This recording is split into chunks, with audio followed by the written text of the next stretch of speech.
Азыр бир заводдон 2 машина келди, как образец катарында, калгандары жолдо. Дагы келет. Биздеки азыр айпадыкпы, эконом класс, бизнес класс, анан жана средний класс келет. Ошондон баардык машиналар келе баштайт да. Кайсы мамлекеттен алып келдиңер?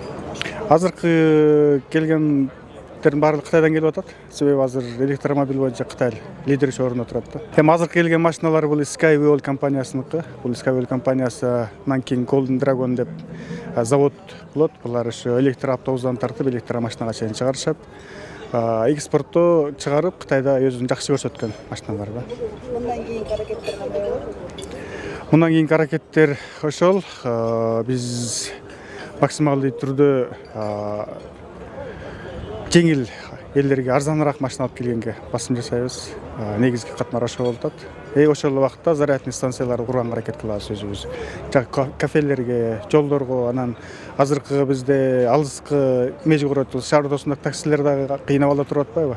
Ошолорго да электромобиль колдонууну сунуштайбыз да. Себеби алардын жолдо бараткан жерге атайын кубаттуу станция куруп берип, жаңы машиналар менен берсек деген аракет жасап атабыз. Себеби элге арзан, анан ошол такси айдагандарга көбүрөөк пайда алып келет да. Проекттин максаты кандай? Проекттин максаты эң чоң эки эле максат бар. Бирisi экологиялык максат. Эми биздин бул проект канчалык болсо да экологияга кичине таасирин тийгизет дейбиз. Жакшыланууга, элге дагы мындай ойготууга мүмкүнчүлүк берет. Себеби шаарда жүргөн 371 миң машина бар, каттоодон өткөн официальный. Каттоодон өтүп дагы канча машиналар бар. Ошондон бөлүп чыккан газ бизге эң уулуу газ болуп эсептелинет да.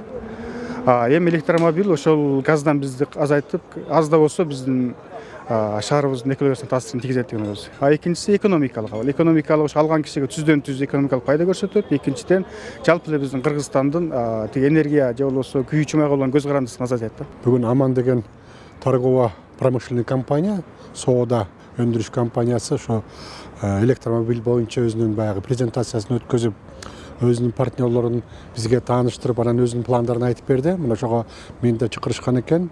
Эми айта турган нерсе, мисалы үчүн ушул жерде биз ошо электромобилди эгерде Кыргызстанга алып келсек, өнүктүрсөк, ошону калктын негизги саны пайдаланса, биз эки жактан утабыз да. Бул эң биринчи биз экологиялык маселени чечебиз. Анткени бул жерде мына бул азыркы мотор ичинен күйгөн, күйүүчү май менен жүргөн автомобилдердин көпчүлүгүнөн газ чыгат, ар кандай баягы зыяндуу заттар бөлүнүп чыгат. Аны баарыбыз көрүп атабыз. Шаарыбыз, шаардын климаты, экологиясы бузулуп атат. Ошон үчүн мына ушул жагынан биз абдан чоң утат элек да. Анткени бул машинадан эч кандай бөлүнүүчү зыяндуу заттар бөлүнбөйт экен. Ошон үчүн биз эң биринчи ушу экологиялык маселени чечет элек. Анткени Кыргызстанда жеңил машина көп, чоң машина да көп. Анткени Кыргызстандын шарты ушундай, бизде автомобилдик транспорт унаалар көп пайдаланылат. Анткени жер шартыбыз ушундай. Ошон үчүн ушул жагынан биз экологиялык маселени чечет элек да. Экинчи экономикалык маселе. Анткени мына биз өзүбүз күйүүчү майларды өзүбүз чыгарбайбыз. Күйүүчү майларды биз башка республикалардан, башка мамлекеттерден сатып алабыз.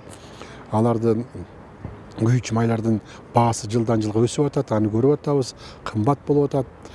Биз баягы бизге алып келген ар кандай компаниялардан биз көз каранды болуп атабыз да. Ошон үчүн бир жагы, экинчи жагы болсо, мына күйүүчү майлар кымбат болуп атат. Мына ошон үчүн бул ар бирибизге өзүнүн таасирин тийгизет.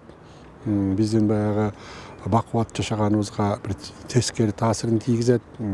Эгерде унаа кымбат болсо, унаа менен алып келген товарлар кымбат болот, унаа менен иштеткен мындай ар кандай кызмат көрсөткөндөр ошолор кымбат болот. Мисалы үчүн такси деп коелу. Мына ошол эки маселени биз чечет элек да. Ошону чечкенге бизге жардам берет эле.